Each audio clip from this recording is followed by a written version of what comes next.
امروزه در خصوص تکنولوژی میخوام صحبت بکنم که هر روز توسط میلیون ها نفر استفاده میشه، چه برای کار، چه برای درس، چه برای استفاده شخصی یا هر چیز دیگه، چه برای پول درآوردن یا همون کار که گفتم.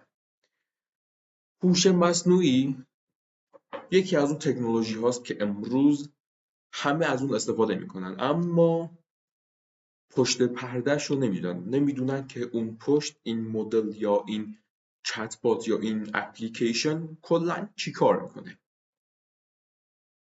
امروز خواستم در خصوص این صحبت بکنم که هوش مصنوعی ها چطور کار میکنن، کلا از چی تشکیل شدن و هزاران کاربرد دیگرشون چیه، چی کار میکنن و اینها. این مدل ها چیزی نیست که بگیم آقا اینا جادوه، نمیدونم اینا فلانه. نه جادوه، نه یک مغزه، فقط یه شبکه عصبیه. فقط و فقط یک شبکه عصبی است که با میلیاردها داده اون اومده یاد گرفته که چطور جواب بده، چطور کلمه بعدی رو حدس بزنه که کاربر چی میخواد. نه فلسفه داره، نه منطق داره. اینها ساختگی همش. یعنی اینکه شما الان با چت جی پی تی صحبت میکنید، ابراز همدردی میکنه با شما، اینها همش ساختگی و چیز واقعی نیست در اصل. خلاصه هوش مصنوعی در اینجا و در همه جا، حالا در همه جای دنیا یا در هر تکنولوژی یا در هر خلاصه ابزاری الان دیگه داره حضورش پررنگتر و پررنگتر میشه. حتی خود ویندوز یک، در واقع بگم شرکت مایکروسافت بهتره. شرکت مایکروسافت یک هوش مصنوعی داره که اینجا بهش میگم کوپایلوت، مایکروسافت کوپایلوت، و به شما جواب میده. باید اول ساین کنید که ساین اپ کنید که استفاده بکنید و هر چی میکنید. و امروزه حالا من بخوام یک مثال از بیزنس موفق با هوش مصنوعی بگم، شرکت های بزرگی مثل چت جی پی تی یا همون اوپن ای آی و ایلان ماسک همون شرکتش به اسم ایکس ای آی با گوگل. حالا مایکروسافت هم در صدر این جدول قرار داره. حالا مایکروسافت و اینهایی که گفتن در صدر قرار دارن و روزانه میلیون ها نفر از هوش مصنوعی اونها استفاده میکنه. حتی خود من هم اپلیکیشنی ساختم که با هوش مصنوعی میاد و نیاز کاربر رو رفع میکنه. حالا نیاز چیه و چطوری رفع میکنه در ویدیوهای بعدی انشالله درباره اون صحبت خواهیم کرد. اینجا خواستم یک توضیح مختصری درباره اینکه الگوریتم های هوش مصنوعی چطوری کار میکنه صحبت کنم. دیدیم که من به شبکه عصبی اشاره کردم.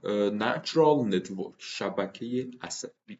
Natural Network اینجا نوشته، نورال نتورک، ببخشید، نچرال یعنی طبیعی، نورال نتورک.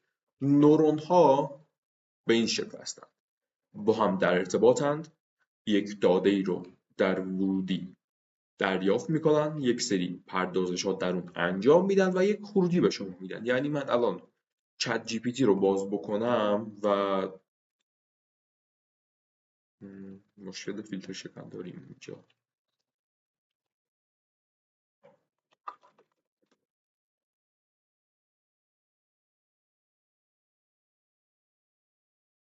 و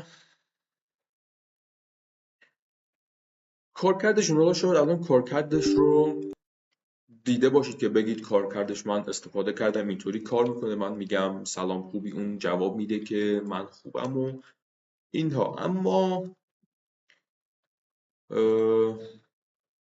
واقعیتش همینه. این شبکه عصبی است که با میلیاردها داده که میاد اینجا یک پردازشی روش انجام میشه یک خروجی برای شما ایجاد میکنه. یعنی میلیاردها داده رو دادن به این هوش مصنوعی که بیا ازش یاد بگیر و کاربر هر متن یا پرامپتی رو به تو فرستاد، تو این جواب رو بده. حالا این جواب یک الگوریتم خفن و قدرتمند اون پشت قرار داره و این جواب ها رو میسازه. اینجا من میگم چی شد؟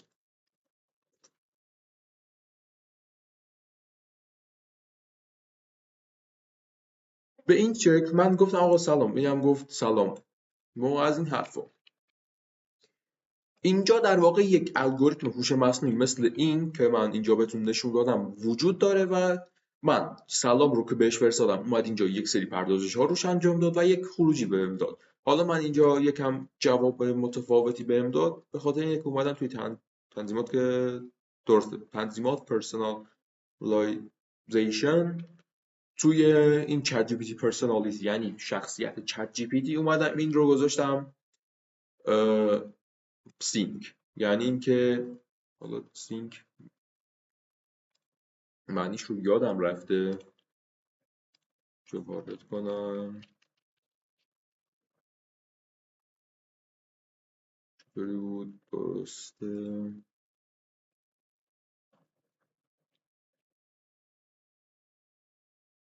یعنی بدبین، یعنی در همه حالت ها بدبین داشته، یا میتونید حالت های دیفالت هم بذارید که با توجه به موقعیت عوض میشه، یا ربات مود باشه، لیسنر که فقط گوش بده و نرد که فقط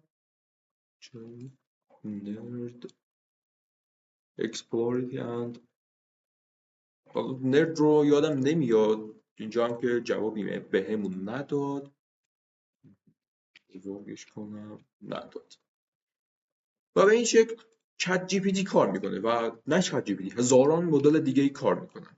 حتی اسکریپت این ویدیویی که الان من دارم ازش استفاده میکنم و برای شما این ویدیو رو ضبط میکنم هم چت جی پی تی نوشته. چیز دیگه جون نمونده باشه؟ نه جان نمونده که بگم. و خواستم در واقع شما رو با پشت صحنه آشنا بکنم. من متخصص هوش مصنوعی نیستم، اما با یک سرچ ساده شما میتونید که بیشتر در رابطه با هوش مصنوعی یاد بگیرید، مخصوصا هوش مصنوعی های دیگه مثل هوش مصنوعی های عکس ساز و غیره. حالا این مدل هوش مصنوعی هایی که ما استفاده میکنیم به اسم LLM یا Large LLM، اینجا گفته که an advanced degree in law. advanced یعنی پیشرفته و گفته یک LLM Large Model Language شو اینجا اینو ترجمه کنم بکنم مشکل داره. گفته مدرک کارشناسی رشته حقوق.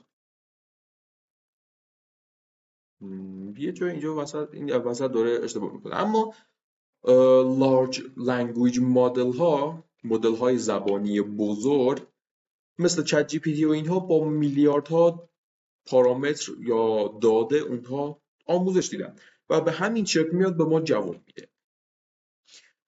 پس هوش مصنوعی اینطوری کار میکنه، نه چیز خیلی خفنیه، خفن که اصلا روی کلی پردازش های حساب شده و دقیق کار میکنه و روی دیتا سنترهای خیلی بزرگ کار میکنه، به حدی که از گرافیک های A100 فکر کنم انویدیا A100 گرافیک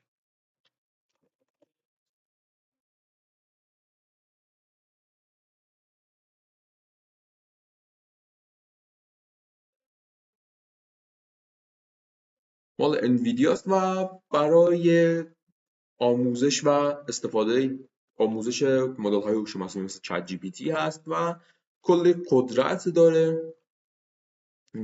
اینجا هم نشون داده که 3 برابر قدرتش 80 گیگه و مثل A100 FP حالا این در طول زمان قدرت پیدا کرد، گفته که مدل های آخرمون اینطوری در این حد قدرتمندن و 80 گیگ هم حافظه داره.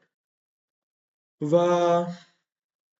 این یه پشت پرده ساده بود و بخوایم دقیق تر و عمیق تر بشیم بخش کدنویسی خیلی زیاد داره. یعنی اینکه با پایتون پایتون و زبان‌های برنامه‌نویسی این حوزه یعنی هوش مصنوعی میان شبکه‌های عصبی رو میسازن، داده‌ها رو تمیز میکنن، داده‌ها رو میدن و منتظر میمونن که مدل یاد بگیره. مدل که یاد گرفت میان تستش میکنن، اشتباهاتش رو میگیرن. درسته این یک خلاصه ساده هست، اما پشت صحنه خیلی پیچیده تر از این حرفا. شما فکر کن با یک داده خیلی بزرگی سر و کار داری، میخوای اون رو تمیز کنی، مواظب باشی داده اشتباهی به هوش مصنوعی نره و باعث فاجعه نشه.